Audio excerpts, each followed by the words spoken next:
Assalamu alaikum warahmatullahi wabarakatuh. Class 6. Now we shall proceed to the last chapter of our annual course, and that is body movements. This is the last chapter and your annual exams are also near. So please be serious in your studies and in completing your work. This chapter is body movement. As the name suggests, in this chapter we will learn about movements and the part of the body which is responsible for movement. What do you understand by movement?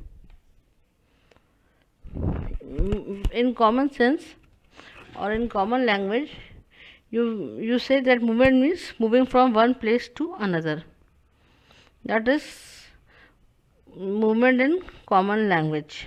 But actually what is movement is the change in the position of any part of the body with respect to its axis. That is movement. Not the change in the position of the whole body, but the change in the position of any part of the body with respect to its axis is called movement. Like when we eat food, we chew and grind the food by moving our jaws and teeth. That shows movement of our jaws and teeth.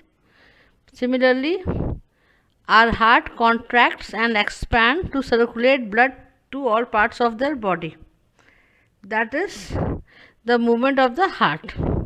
Then, to see all things around you, you move your eyeball up and down, side by side. That is the movement of only eyeballs. Then in plants also, you know that the sunflower turns towards the sun. That is also a movement. The root goes under the soil, show movement away from the sunlight. That is also movement of roots only. Similarly, in this figure you can see the mimosa leaves or touch me not plant. They fold up when we touch them, so they also shows movement. So what is movement? Movement is the change in the position of any part of the body with respect to its axis. Now, the thing which you were considering as movement in the common language, moving from one end place to another, that is actually locomotion, not movement. So what is locomotion?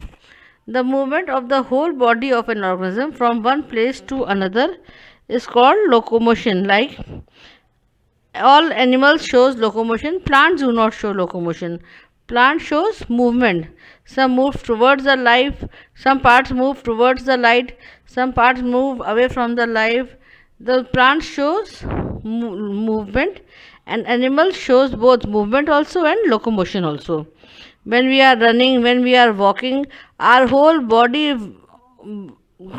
goes from one place to another, and that is called locomotion. Locomotion is possible in various ways like walking, running, swimming, flying, hopping, etc. All the animals have the ability to move from one place to another. What is the importance of this locomotion? First is, why do animal or why do living beings move from place to place? That you have read in junior classes, that animals move from place to place in search of food and water, and also in search of shelter, and also to protect themselves from enemies and predators and from unfavorable weather. And also animals move from one place to another for laying eggs. They seek a safe place for laying eggs or rearing their young ones. So what are the importance of locomotion?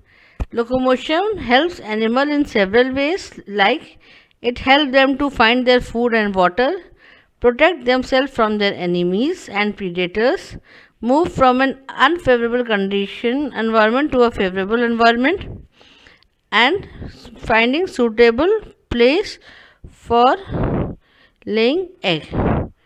In this chapter we shall discuss different type of movements in plants and animals, but before this, it is also very important to learn about the parts of the body or the organs of the body which helps in locomotion and movements. And which system or organ parts are responsible? That is the skeletal system of human beings or animals. What is the skeleton? What is a skeleton?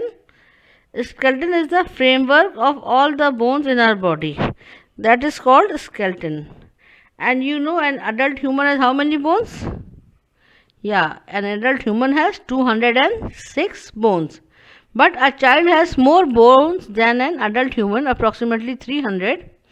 And as the child grows, some of the bone fuses together, combines together, and when it becomes an adult, only 206 bones are left.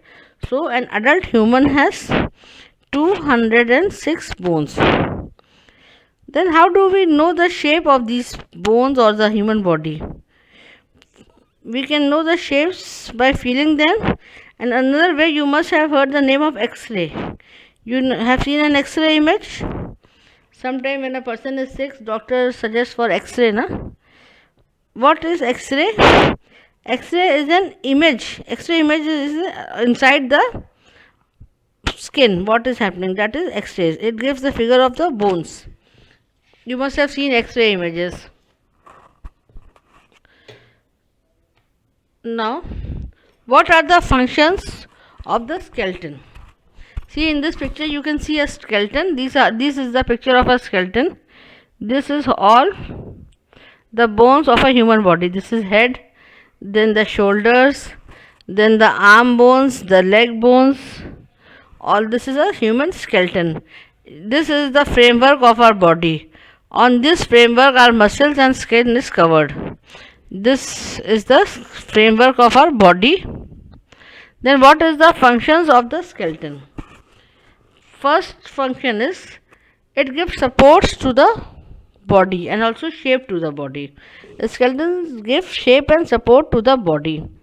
Then it protects the delicate internal organs of the body, like your brain is a very soft partner and that is covered with the skull. Then our rib cage or the chest cavity that protects our hearts and lungs. And we have backbone that protects our spinal cord.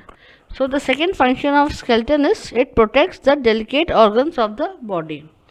And the third function is it helps in the movement of our body part.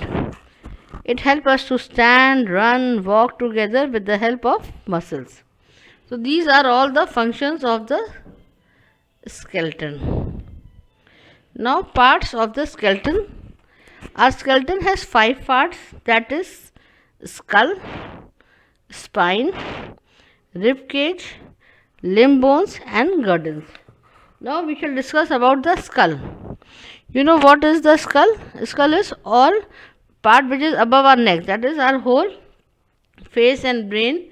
The bones of this is called the skull. It is a bony structure and made up of 22 bones. Our skull, our whole face and brain is made up of 22 bones, in which there are 8 bones which covers our brain, and that is called the brain box or the cranium.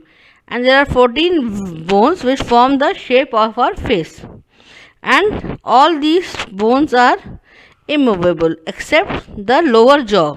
The only part of the skull that is movable is the lower jaw.